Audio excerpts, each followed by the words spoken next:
Hi hello brother నమస్తే అస్సలం అయికం. ఈ ఫోటోలో చూస్తున్నటువంటి ఈమె పేరు నిమిషప్రియ. కేరళకు చెందినటువంటి ఒక నర్స్. 2017లో యెమెన్‌లో ఉన్నటువంటి సుప్రీంకోర్టు ఈమెకి మరణశిక్ష అయితే అమలు చేయమని ఒక ఆర్డర్స్ అయితే పాస్ చేసింది. ఇప్పటి వరకు అంటే దాదాపుగా 7 సంవత్సరాల పాటు మరణశిక్షనైతే అమలు చేయలేదు. రీసెంట్‌గా యెమెన్‌కి చెందినటువంటి ప్రధానమంత్రి గారు ఈమెకి మరణశిక్ష అన్నది అమలు చేయమని ఒక ఆర్డర్స్ అయితే పాస్ చేశారు. మరి దాదాపుగా 7 సంవత్సరాల పాటు ఈమె యొక్క కేసు ఎందుకు సాగింది? దీనికి గల కారణం ఏమిటి? అదేవిధంగా ఈమె చేసినటువంటి తప్పేంటి? ప్రతి ఒక్కటి కూడా ఇదే వీడియోలో తెలుసుకుందాం. కేరళలో నర్సింగ్ పూర్తి చేసుకున్నటువంటి ఈమె 2008లో యెమెన్‌కైతే వెళ్ళింది. తన యొక్క ఆర్థిక పరమైనటువంటి సమస్యల కారణంగా. 2008 నుంచి దాదాపుగా 2011 వరకు ఒక హాస్పిటల్‌లో అక్కడే వర్క్ అయితే చేసింది. 2011లో తన యొక్క కుటుంబ సభ్యులు నీకు ఒక అబ్బాయినైతే చూసాము, నీకు పెళ్లి చేయాలి అని చెప్పడంతో 2011లో కేరళకి తిరుగు ప్రయాణం అయితే వెళ్ళింది. వెళ్ళిన తర్వాత ఒక అబ్బాయినైతే పెళ్లి చేసుకుంది. తను మరియు తన యొక్క భర్తతో మళ్ళీ యెమెన్‌కి అయితే వెళ్ళిపోయారు. తను ఒక ప్రైవేట్ హాస్పిటల్‌లో వర్క్ చేస్తూ ఉండేది. తన యొక్క భర్త మరొక కంపెనీలో వర్క్ చేస్తూనే ఉండేవాళ్ళు. అలా ఉన్నటువంటి క్రమంలో తమకి ఒక ఆడబిడ్డ కూడా కలిగింది.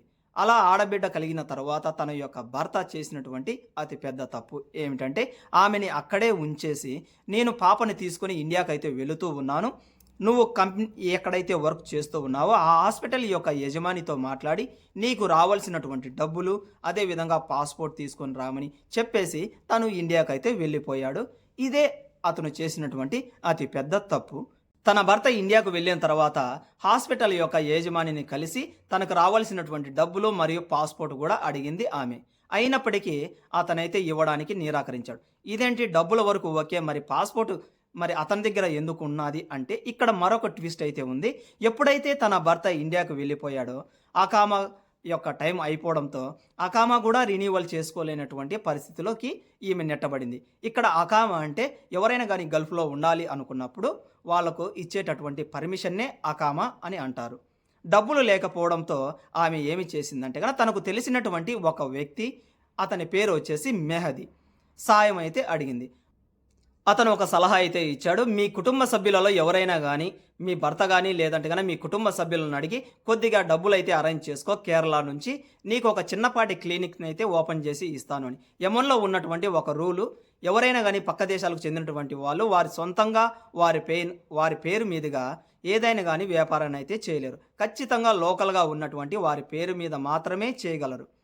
కాబట్టేసి ఇతను తన పేరు మీదుగా ఒక క్లినిక్‌నైతే ఓపెన్ చేస్తానని చెప్పడంతో కొద్దిగా అప్పులు చేసి కేరళ నుంచి అయితే డబ్బులైతే తెప్పించుకుంది ఈమె.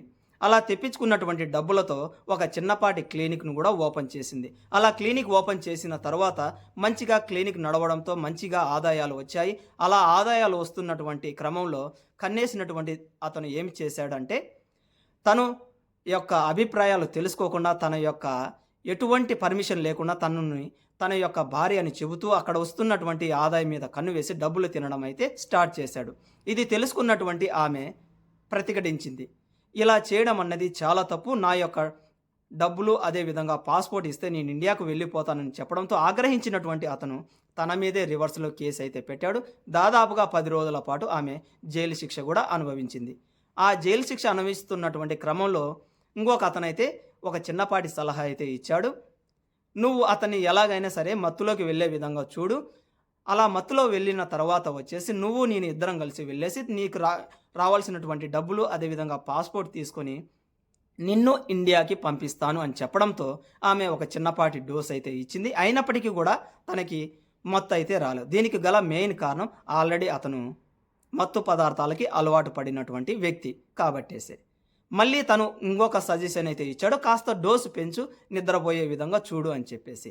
ఎప్పుడైతే తను డోసు పెంచి ఇచ్చిందో అదే క్రమంలో అతను కూడా మత్తులో ఉండడంతో ఇది కాస్త ఎక్కువైపోయి తన ప్రాణాలు కూడా కోల్పోయాడు. ఇలా ప్రాణాలు కోల్పోయినటువంటి అతన్ని పోస్ట్‌మార్టం చేసిన తర్వాత పూర్తిగా అయితే తేలింది. తన యొక్క హస్తం కూడా ఉన్నది. అదేవిధంగా తనకు సహకరించినటువంటి ఇంకొక వ్యక్తి కూడా ఉన్నాడు అని చెప్పేసి ఎంక్వైరీ తేలడంతో ఇద్దరిని కూడా అరెస్ట్ అయితే చేశారు. ఎవరైతే సలహా ఇచ్చాడో అతనైతే ప్రస్తుతం అయితే బయటైతే తిరుగుతూ ఉన్నాడు. 7 సంవత్సరాల నుంచి ఈమె అయితే జైల్లో అయితే ఉంది. మరి 7 సంవత్సరాల పాటు ఇలా ఉంచడానికి గల మెయిన్ కారణం వచ్చేసి యెమెన్‌లో ఉన్నటువంటి ఒక రూల్. ఎవరైతే ప్రాణాలు కోల్పోతారో ప్రాణాలు తీసినటువంటి వ్యక్తి తమ యొక్క కుటుంబం దగ్గరికి వెళ్ళి నష్టపరిహారం చెల్లించి వారి నుంచి ఏదైనా కానీ లెటర్ తీసుకుని వెళ్ళి కోర్టులో సమర్పించినట్లయితే, అంటే ఈ వ్యక్తిని మేము క్షమిస్తున్నాము అని చెప్పినట్లయితే వారినైతే వదిలేస్తారు. గత 7 సంవత్సరాలుగా ఈ యొక్క అమ్మాయి యొక్క కుటుంబ సభ్యులైతే ప్రయత్నం అయితే చేస్తూ ఉన్నారు.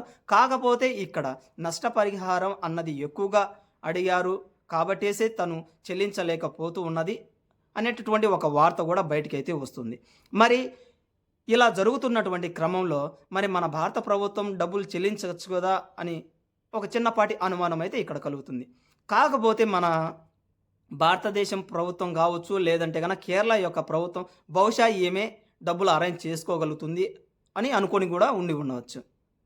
ప్రెజెంట్ వచ్చేసి ఎప్పుడైతే ఈమెకి మరణశిక్ష పూర్తిగా అమలు చేయమని చెప్పేసి అక్కడ ఉన్నటువంటి ప్రధానమంత్రి గారు చెప్పారో, ఇప్పుడు మన భారతదేశం యొక్క ప్రభుత్వము అదేవిధంగా కేరళ ప్రభుత్వము స్పందిస్తూ మీకు ఎంత కావాలన్నా కూడా మేము ఇస్తాము అని చెప్పేసి ప్రెజెంట్ అయితే రియాక్ట్ అయితే అవుతూ ఉన్నారు. ఇది ఎలా ఉంది అంటే కన్నా చేతులు గాలిన తర్వాత ఆకులు పట్టుకున్నట్టుగా ఉంది.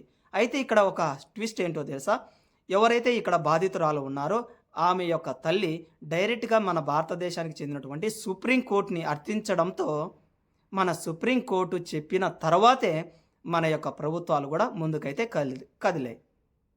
అంటే ఇక్కడ ఎలా ఉందో చూడండి సిచ్యువేషన్. ఇక్కడ పూర్తిగా మనం అబ్జర్వ్ చేసినట్లయితే గన ఇక్కడ పూర్తిగా మెహదీ అనేటటువంటి వ్యక్తిదే తప్పు ఉన్నప్పటికీ కూడా ఇక్కడ తన యొక్క ప్రాణాలు కోల్పోవడానికి కారణమైంది కాబట్టేసే ఇప్పుడు తను మరణశిక్షని పూర్తిగా ఏమంటారు అనుభవించాల్సి అయితే వస్తుంది. కాబట్టి మీలలో కూడా ఎవరైనా కానీ పక్క దేశాలకు వెళ్ళినప్పుడు మీకు ఎవరైనా కానీ సాయం చేసినప్పుడు మెల్లగా వారి నుంచి తప్పించుకోవడానికి ప్రయత్నం చేయండి తప్ప వారి యొక్క ప్రాణాలు తీసేటటువంటి ఒక చిన్నపాటి ఆలోచన అయితే చేయకండి. Have a nice day and bye bye.